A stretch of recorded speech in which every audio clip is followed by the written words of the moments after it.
చూడండి, యెషయా గ్రంథానికి రండి. తీయండి అందరు. యెషయా గ్రంథం తీయాలి.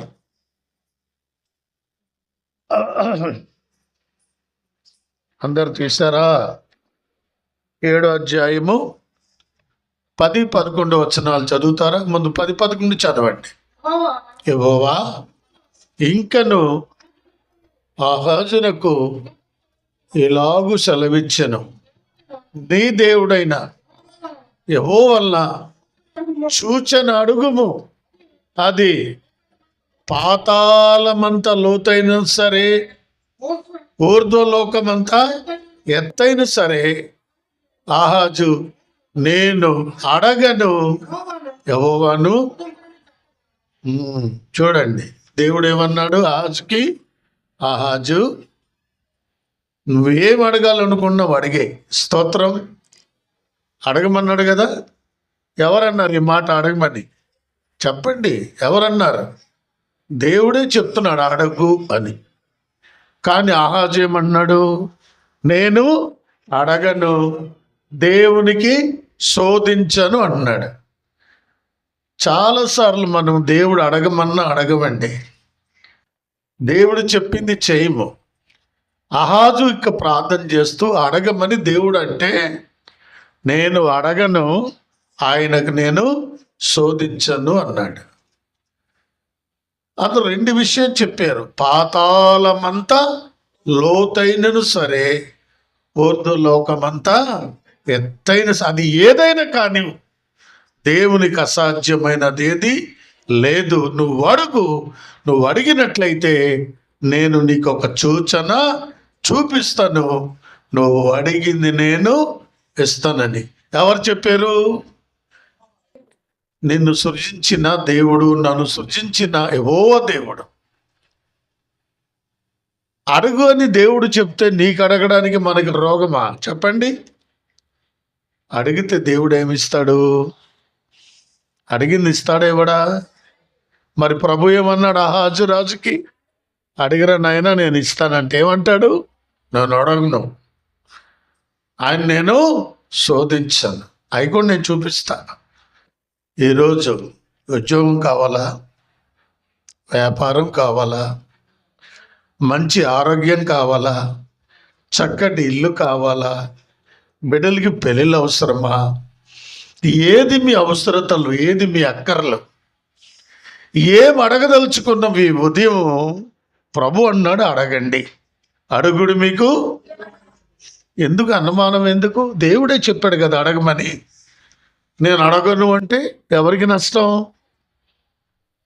అమ్మాట అడిగితే కదా అన్నం పెట్టేది. అమ్మ నాకు ఆకలిస్తుంది, అన్నం పెట్టమంటే అన్నం పెడతారు. అందుకే మన దేవునికి ఏం చేయాలి? అడిగితే కదా మనకి ఇస్తాడు. 2025 సంవత్సరం అయిపోయింది, ఇంకొక 20 రోజులు ఉందనుకున్నాం. ఈ సంవత్సరం నీకు వచ్చిన వాగ్దానం, దేవుని సందులో ఏం అడగదలుచుకున్నావు, ఏం అడిగావు, అడిగింది పొందేవా, పొందలేదా? ఇంకో 2 వారాలు 3 వారాలు మన ముందు ఉంది. నువ్వు అడగగలవా? నువ్వు అడిగినట్లయితే దేవుని ఇవ్వడానికి రెడీ. ఆ మాట ఇంకేమన్నాడు? పాతాళమంతా, అంటే పాతాళంలో ఉన్నప్పుడు దేవుడు తెచ్చి ఇస్తాడట. ఊర్ధ్వలోకమంతా అది ఎత్తైనా సరే నువ్వు అడుగు, నేను అందుకే నా భూమి ఇటు అటు తారుమారైపోయి చాలా జరుగుతున్న విశ్వాసంతో నమ్మకంతో దేవుని సన్నిధిలో అడుగుతూ ఉన్నాను. దేవుని స్తోత్రం. అదేమైతే కానివ్వండి, వాళ్ళు చాలా మంది అధికారులకు అడిగారు, కానీ ప్రభు సెలవు ఇవ్వాలి. దేవుని సందులో నేను చూస్తూ ఉన్నాను, అడుగుతూ ఉన్నాను, దేవా నువ్వు చేస్తావు, నీ దాసుని యొక్క కష్టార్జితం అది నువ్వు చేస్తావు, నీ మీద ఆనుకున్నాను, ఆధారపడ్డా, నువ్వు చేయనాయనా అని ప్రభు సన్నిధిలో నేను అడుగుతూ ఉన్నాను. మీరు కూడా ఉదయకాలంలో ఆహాజు రాజులాగా బిగబట్టి నేను అడగను అని పోజు కొట్టకుండా ఏం అడగాలనుకున్నావో దేవుని దగ్గర అడుగు. నువ్వు ఉపవాసం ఉంటావో, కన్నీళ్ళు కారుస్తావో, 3 రోజులు ఉంటావో, 7 రోజులు ఉంటావో, లేక 21 రోజులు ఉండి ఏదైనా నువ్వు అడిగితే, మనం పాడతాం కదా, ఏమైనా నువ్వు చేయగలవు. మరి పాట పాడుతున్నాం, పాటలాగే మన జీవితం కూడా దేవునికి అర్పించి, దేవా నువ్వేమైనా చేయగలవని చెప్పి దేవుని సందులో అడగండి. దేవుని స్తోత్రం. ముందు అడగాలంటే ఆయనందు మీరును, మీ అందు ఆయన మాట. ఎవరి మాట? ప్రభు మాట ప్రకారం. ఆయన మాట ప్రకారం చేసిన సీమోను పేతురు వల వేస్తే ఏమైంది? అర్థమైందా? ఆ యొక్క వల పగిలిపోయినంత చేపలు వచ్చాయి. విన్నాడు కాబట్టి. నయమాను కుష్ఠరోగం పోయిన మాట విన్నాడు కాబట్టి ఆ యోర్దాను నదులు 7 మార్లు మూలిగేళ్ళు కాబట్టి. స్తోత్రం. మరి ఈరోజు దేవుడు నీకు ఇవ్వడా? మందిరానికి వస్తావు, వింటావు, వెళ్ళిపోతావు. అపనమ్మకం, అవిశ్వాసం ఉంటే దేవుడు ఇవ్వడు. అందుకే అన్నాడు ఆహాజు, నువ్వు అడుగుమని దేవుడే స్వయంగా మాట్లాడితే నేను అడగను, ఆయన నేను శోధించను అన్నాడు. బైబిల్లో ఒక మాట ఉంది, శోధించాలా వద్దా? చూడండి, మలాకి గ్రంథం. శోధించమన్నాడు. అడిగి శోధించాలి మనం దేవుని కట్ట. ఎలాగ అడగాలి, ఏం చేసి అడగాలి? మలాకి గ్రంథం 3:10 చదువుతారా? నా మందిరములో, చూడు ఎలాగ అడగాలో చెప్తాం. నా మందిరములో ఆహారముండునట్లు 10వ భాగమంతయు మీరు నా మందిరపు నిధిలోనికి తీసుకుని రండి. నీవు చేసి ఏం చేయాలట? ఇలాగూ చేసి నన్ను మీరు శోధించిన ఎడల ఆకాశవాక్యంలో నింపుతాను, పట్టజాలనంత దీవెనలేను. దేవునికి స్తోత్రం. శోధించమన్నాడు, వద్దన్నాడా? ఆజు ఏమన్నాడు? నేను అడగను, శోధించను అన్నాడు. కానీ ఇక్కడ దేవుడు ఏమన్నాడు? దేవునికి అడిగే రైట్ మీకు ఉండాలి. దేవుని స్తోత్రం. ఒట్టిని అడగకూడదట. ఏం చేసి అడగమన్నాడు? ఏం తీసుకురావాలట? నీకు కలిగిన కష్టార్జితములో 10వ భాగం అంతా ఎక్కడ తీసుకురావాలి? దేవుని మందిరములోనికి. నిధి అంటే ధనం. నిధిలోనికి తీసుకుని రండి. ఇలాగు చేసి మీరు నన్ను శోధించిన ఎడల. స్తోత్రం. దశం భాగం ఇచ్చిన వాళ్ళని, కానుక ఇచ్చిన వాళ్ళకి ఒక రైట్ ఉంటుంది. స్తోత్రం. ఇందమ్మా అంటే అందమ్మా. నువ్వేమి ఇవ్వకుండా అది ఇచ్చే, ఇది ఇచ్చాడు. దేవుడు ఇస్తాడా? దేవుని మాట విను, దేవునికి లోబడు, దేవుని మాట విను. అప్పుడు నీ జేబు నిండా ఉంటుంది, నీ ఒంటి నిండా ఉంటుంది, నీ బీరువ నిండా ఉంటుంది. నువ్వేమది చేయవు, కానీ అడిగేస్తూ ఉంటావు. ఇది చేయకుండా అడిగితే దేవుడు ఇస్తాడా? అని దొంగ ప్రార్థనలు అయిపోతాయి. ఆలోచించండి. వాక్యం నేను చెప్తున్నాను. ఇలాగూ చేసి నువ్వు నన్ను శోధించిన ఎడల ఏం చేస్తాడట? ఆకాశ వాక్యంలను ఇప్పుతాడు. చూడండి, పట్టజాలంత ధనం, ఏం కావాలో పట్టజాలంత ఆ విస్తారమైన దీవెనలు అది మీ ఇంట్లో ఉంటుంది. దేవుని స్తోత్రం. ఇలాగూ చేసి మీరు నన్ను శోధించు. ఆజు అంటాడు, ఆజు నేను అడగను, శోధించను. అడగపోతే ఎవరికి నష్టం? అడగకపోతే అన్నమైనా పెట్టదట. అందుకే మన దేవునికి అడిగే రైటు మనకుంది. అధికారము ఎవరిని అడుగుతాం చెప్పండి?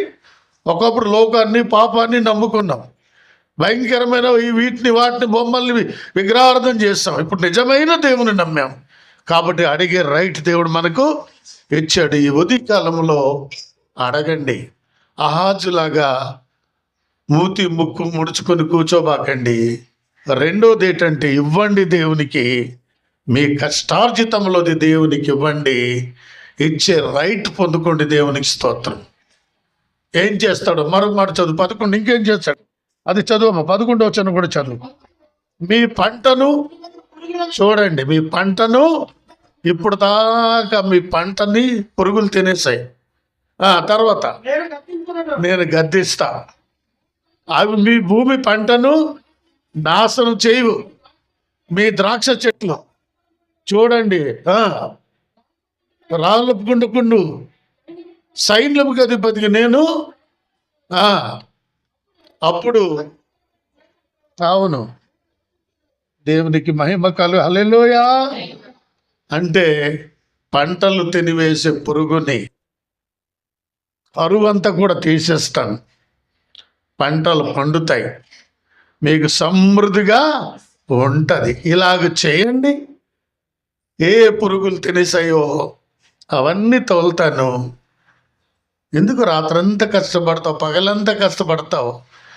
దేవుడు ఆరోగ్యం ఇవ్వబట్టే కదా.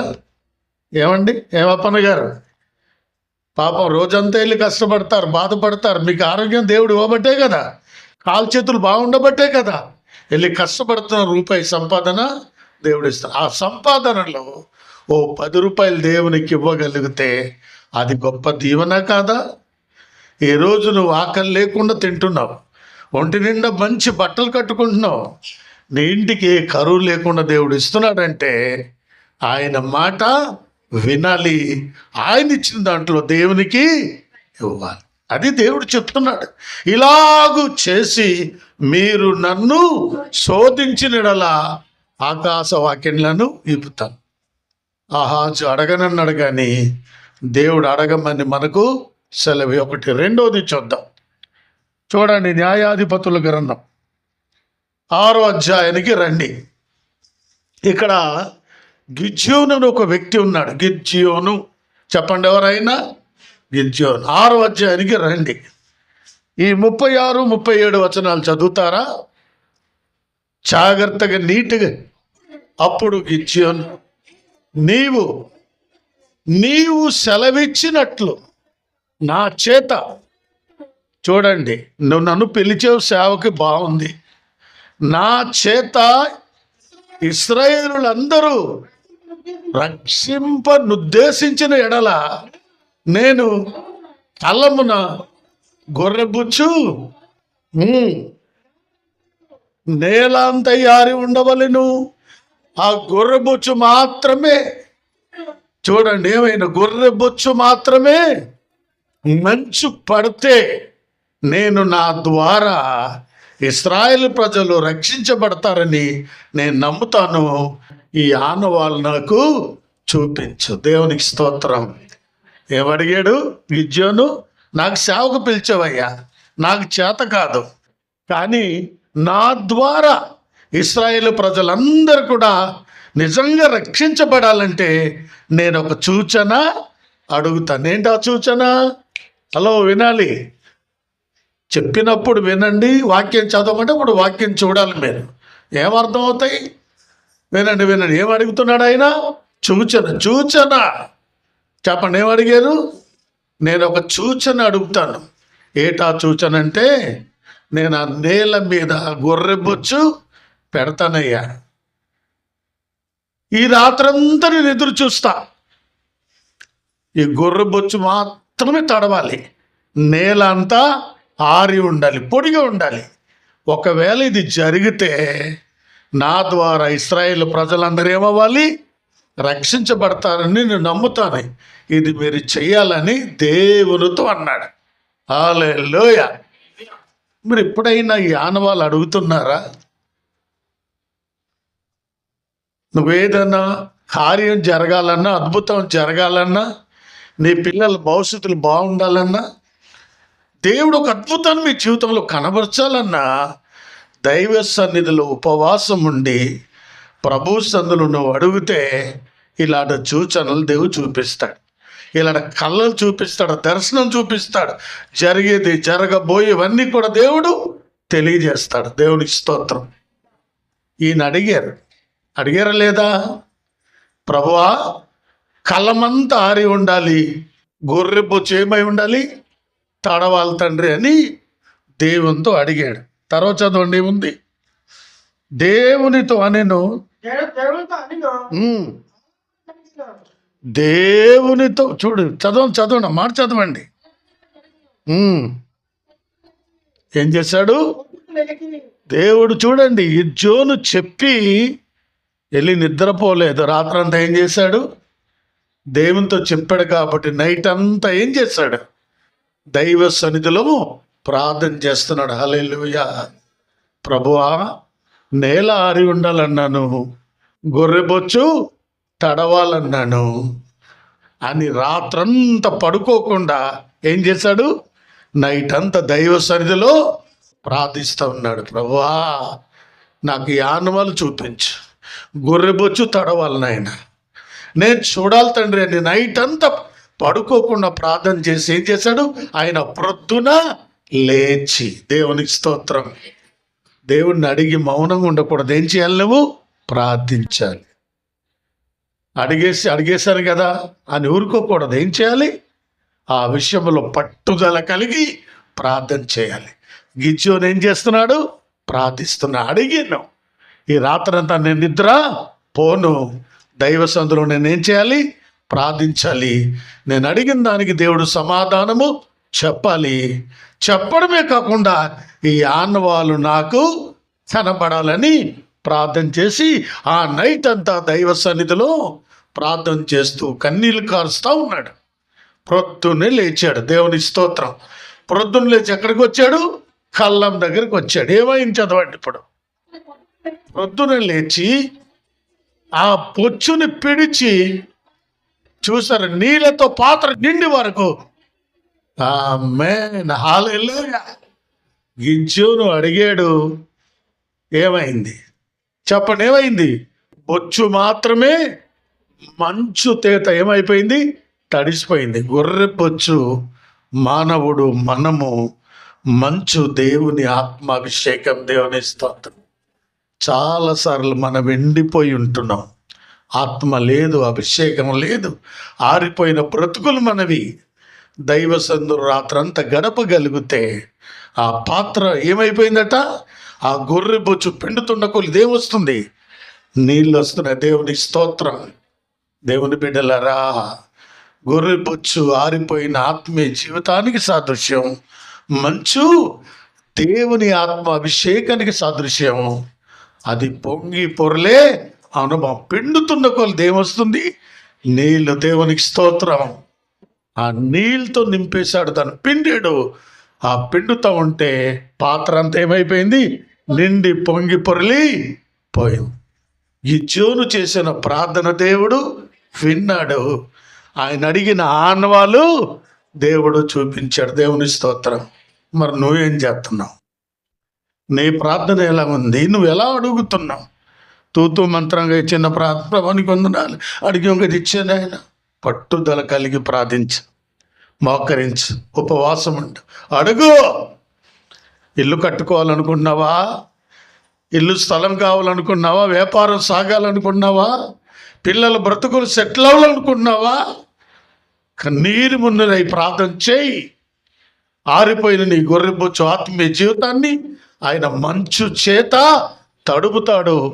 పిండిన కొలది దేవుడు దీవెనలు ఇస్తాడు. దేవుని స్తోత్రం. అప్పుడు అనుకున్నాడు గిద్యోను, ఈ ఆనవాళ్ళ దేవుడు నాకు చూపించాడు కాబట్టి దేవుని సేవకు పిలువబడ్డాను. నా ద్వారా మా ఇశ్రాయేలు ప్రజలు ఏమవుతారు? రక్షించబడతారని ఒక నిర్ణయానికి వచ్చాడు. మరి మీరు కూడా ఎలా చేస్తున్న ప్రార్థనలు? ఏదో ఆదివారం వస్తారు, ఒక గంట, ఆ గంట కూడా అయినా టైం చూస్తూ ఉంటాం, ఎప్పుడైపోద్దా అనుకుంటారు.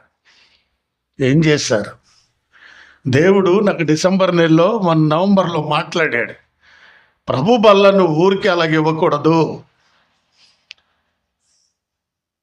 మొదటి రోజు ఉపవాసం ఉండి ప్రార్థన చేసి సంఘాన్ని నడిపించి ఆ ఉదయకాలంలో ప్రభు బల్ల ఇవ్వమని ప్రభు చెప్పాడు, నాతో చెప్పాడు. ఏం చేశారు మీరు? ఒక నెలలో వచ్చారు.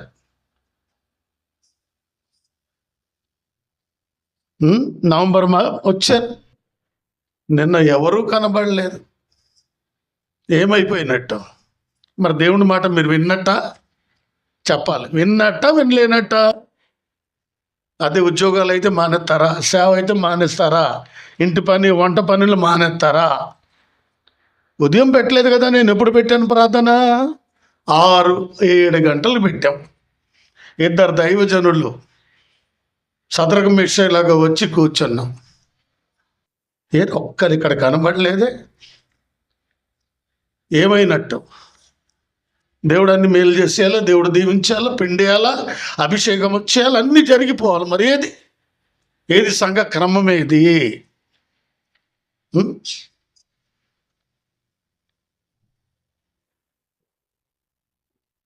సమయంలో ఫ్యామిలీ వచ్చారు, తర్వాత సారోన్నోళ్ళు వచ్చారు.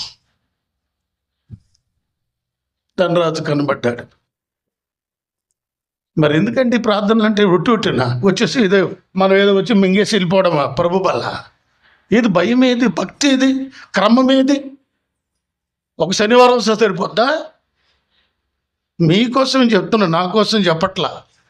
భయముతో, భక్తితో దైవ సన్నిధికి రండి, ప్రభు సన్నిధిలో అడగండి, గోజాడండి, పెనుగులాడండి. ఆ ప్రభు బల్ల మీరు తీసుకుంటూ గొప్ప దీవెనండి. ఈ 1 గంట దేవుళ్ళు గడపలేరా? ఎందుకు పెట్టేది ప్రార్థన అని తెలుసుకోవద్దా?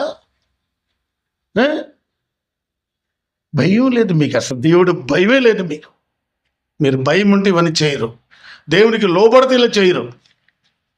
అదే డ్యూటీ మానేస్తారా? పని మానేస్తారా? ఇంట్లో వంట పనులు మానేస్తారా? చెప్పండి, వ్యాపారం మానేస్తారా?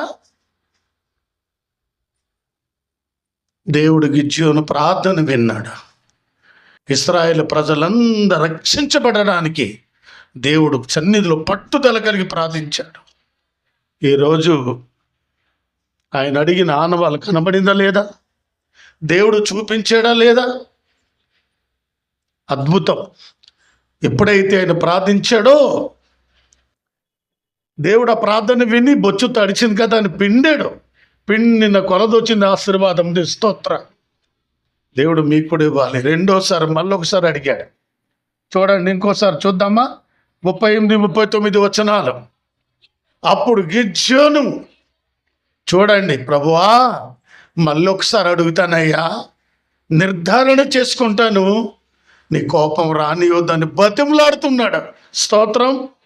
బ్రతిమలాడుతున్నాడు. నీ కోపము నా మీద మండనీయకయ్యా, ఇంకో మారే ఆ బొచ్చు చేత నన్ను శోధించు, సెలవివ్వవా అని. చూడండి, ఇందాకేమో బొచ్చు తడిచింది, ఇప్పుడేమవ్వాలి?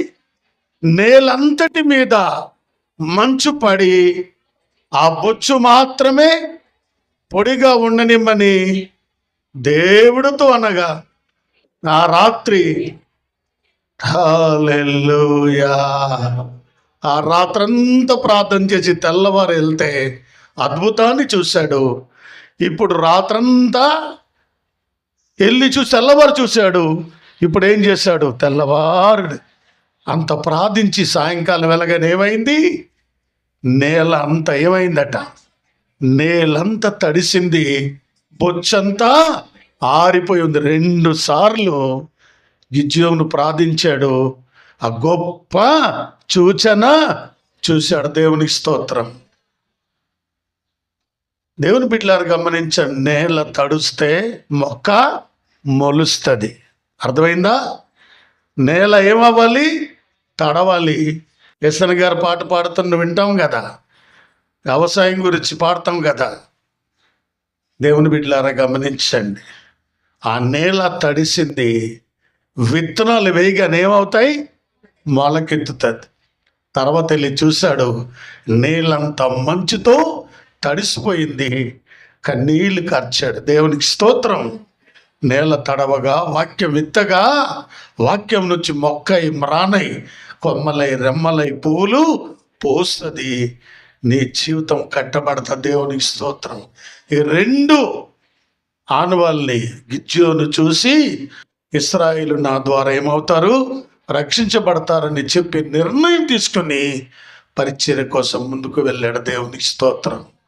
ఈ ఉదయకాలంలో ఒక మాట చెప్తున్నా, దైవసలు ఒట్టి ప్రార్థన చేయబాకండి. ఈ మాటలు విన్నారు కదా, కన్నీళ్ళు కార్చండి, ప్రార్థించండి, సూచనలు అడగండి, కలలు దర్శనాలు ఇవ్వమని అడగండి. దేవుడు జరిగేది జరగబోయేది దేవునికి చూపిస్తాడు. దేవుని స్తోత్రం. ఒక ఉద్యోగం కోసం ప్రయత్నమా, వ్యాపారం కోసం ప్రయత్నమా, ఇల్లు కోసం ప్రయత్నమా, దేని కోసం? పిల్లల పెళ్ళిళ్ళ కోసం ప్రయత్నం చేస్తున్నారా? భార్యగా భర్తగా ఉపవాసం ఉండి కన్నీళ్ళు కాచి ప్రార్థించండి.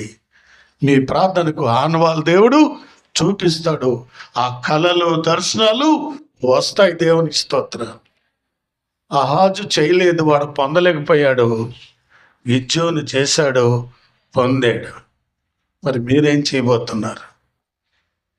యెహోషువ గ్రంథానికి రండి ఒకసారి. 10వ అధ్యాయం. వస్తున్నారా? రండి. 12వ వచనం చదవండి ఒకసారి. యెహోవా ఇశ్రాయేలు ఎదుట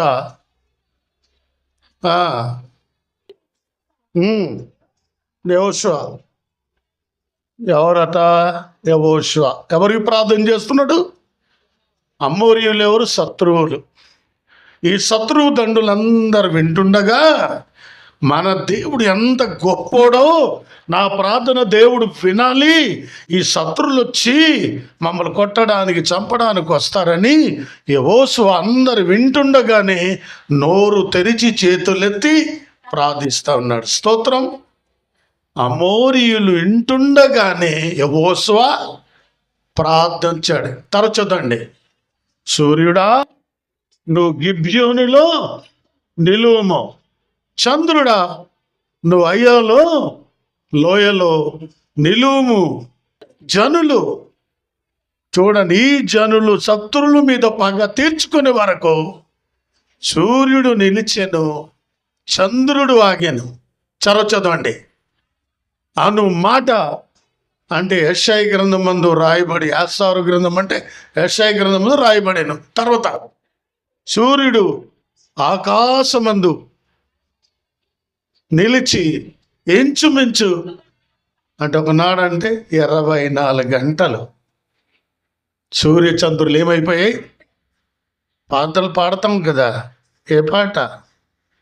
యెహోషువ ప్రార్థించగా సూర్య చంద్రులు నాపితివి. అంటే ఇది ఒట్టి మాటలా? నిజమా కాదా? ఏమండి? ఒక నరుని చదువు మాట, ఒక నరుని మనసు ఆలకించిన రోజటండి. 14వ వచనం. యెహోవా ఒక నరుని మనవి వినిన ఆ దినము వంటి దినము దాని ముందే కానీ దాని తర్వాతే కానీ. దేవునికి స్తోత్రం. హల్లెలూయా. శత్రులు పగ తీర్చుకున్న తర్వాత మళ్ళీ సూర్య చంద్రులు వచ్చారు. ఇశ్రాయేలు ప్రజలు అమోరీయులందరినీ వేస్తారు. సూర్యుడు ఆగింది, చంద్రుడు కూడా ఆగిపోయాడు. 24 గంటలు యెహోషువ ప్రార్థన దేవుడు విని సూర్యుడు ఉదయించలేదు, చంద్రుడు కూడా రాలేదు. అప్పుడు ఏమయ్యారు? శత్రులందరినీ చంపారు. ఆ తర్వాతే అవన్నీ వచ్చాయి. ఒక నరుని మనవి చూడండి, దేవుడు ఏం చేశాడు? విన్నాడు. వినింది చూడు. దాని ముందు కానీ దాని వెనకాల సంవత్సరాలు కానీ జరగలేదు. 24 గంటలు యెహోషువ ప్రార్థన దేవుడు విని సూర్య చంద్రుల్ని ఆపాడు. మరి మీ ప్రార్థన దేవుడు వినడా? నమ్ముతున్నారా? మీరు ప్రార్థన చేస్తారు కానీ అవుతుందో లేదో లోపల అపనమ్మకం. చేసాంలేండి మరి ఏమో మరి చేసాంలేండి. మరి ఎందుకు పిచ్చి ప్రార్థనలు ఎందుకండి? నమ్మి ప్రార్థించండి, విశ్వాసంతో ప్రార్థన చేయండి. అడిగింది పొంది ఉన్నామని ప్రార్థన చేయాలి. దేవుని స్తోత్రం. అవుతో లేదు అని ముందే నువ్వు అనుకుని మోకరించి గంట ఉపవాసం ఉంటే వేస్టే. అవుతుంది, దేవుడు చేస్తాడు అని నమ్మకంతో నువ్వు మోకరించు, ప్రార్థించు, నువ్వు అడుగు. దేవుడు ఎందుకు ఇవ్వడో దేవుడు చేస్తాడు. యెహోషువ ప్రార్థన దేవుడు విన్నాడు. సూర్యచంద్రుల్ని ఆయన ఆపాడు. ఆ శత్రువుల బారి నుంచి విడుదల పొందారు. ఓ అద్భుతాన్ని చూడగలిగారు. గిద్యోను ప్రార్థన విన్న దేవుడు, యెహోషువ ప్రార్థన విన్న దేవుడు ఈ ఉదయకాలంలో నా ప్రార్థనలు దేవుడు వినుగాక. కదా మీరు ఉట్టి చేయబాకండి, అడగండి, ఉపవాసాలు ఉండండి, సూచనలు అడగండి, ప్రార్థించండి. దేవా, గిద్యోనికి చూపించావు, యెహోషువ ప్రార్థన నువ్వు విన్నావు, మాకు కూడా ప్రార్థన విను నాయనా. నువ్వు ప్రార్థిస్తే ఖచ్చితంగా మీ ప్రార్థన వింటారు, దేవుడు మీకు జవాబు ఇస్తాడు. ఇంకా చాలా ఉన్నాయి, 6 ఉన్నాయి. ఇంకా టైం అయిపోయింది, ముగిస్తున్నాను. చెప్పాలనుకున్నాను. దేవుని బిడ్డలారా, గమనించండి, దైవసన్నిధిలో ప్రార్థించండి, దేవుని దగ్గర ఆన్వాళ్ళు అడగండి. యేసు ప్రభు గురించి కూడా ఒక సూచన ఉంది, 7:14 యెషయాలో. తానే ఒక సూచన చూచును. ఏంటా సూచన? కన్యక గర్భవతి కుమారుని కనును, అతనికి ఇమ్మానుయేలను. ఇది కూడా సూచనే. కాబట్టి ఇంత గొప్ప కార్యాలు దేవుడు మన జీవితాల్లో చేయడానికి రెడీగా ఉన్నాము. మీరు రెడీగా ఉన్నారా? ఆయన మాటలు వింటున్నారా? ఆయనందు జీవిస్తున్నారా? ఏమన్నా మాట మీద నిలబడి ఉన్నారా? నా యందు మీరు మీ యందు నా మాటలు నిలిచి ఉంటే మీకు ఏది ఇష్టమో, గిద్యోను అడిగితే దేవుడు చేశాడు, యెహోషువ అడిగితే దేవుడు చేశాడు, పేతురు అడిగితే దేవుడు చేశాడు, నయమాను అడిగితే దేవుడు చేశాడు. మరి ఇప్పుడు నువ్వు అడిగితే దేవుడు చేయడా? దేవుడు చేయడా? వాళ్ళని దీవించిన దేవుడు మనల్ని దీవించడా? ఆశీర్వదించడా? ఆలోచించండి. ఒక 2 గంటల దేవునికి ఇవ్వగలిగితే, సంఘ క్రమాన్ని మీరు పాటిస్తే, ఆశీర్వాదాలన్నీ మీ ఇంటే. ఆకాశాన్ని వాక్యం లిప్పుతాడు, పట్టజానులు దేవుడు ఇస్తాడు, కుమ్మరిస్తాడు. కొంగలి పురుగును, చీడ పురుగులను తినివేసి కొట్టివేసి ఆ బ్లెస్సింగ్స్ అన్ని మీవే. స్తోత్రం. ఆ 10వ వంతు అంతా కూడా దేవుని సన్నిధి తీసుకొచ్చి నన్ను శోధిస్తే, నన్ను ఇచ్చి శోధించండి, ఇవ్వకుండా శోధించకండి, అడగండి అని ప్రభు అన్నాడు. అలా మీరు చేయగలిగితే దేవుడు ఇన్ని దీవెనలు మనకిస్తాడండి. కాబట్టి విషయాలు గమనించి, మాటలు విని మీ జీవితాలు కట్టుకుని ప్రభు సన్నిధిలో ఉపవాసం నుండి ఆనవాళ్ళు అడగండి. అలాంటి కృపా దేవుడు మీకు తోడై ఉండి నడిపించును గాక. ఆమేన్.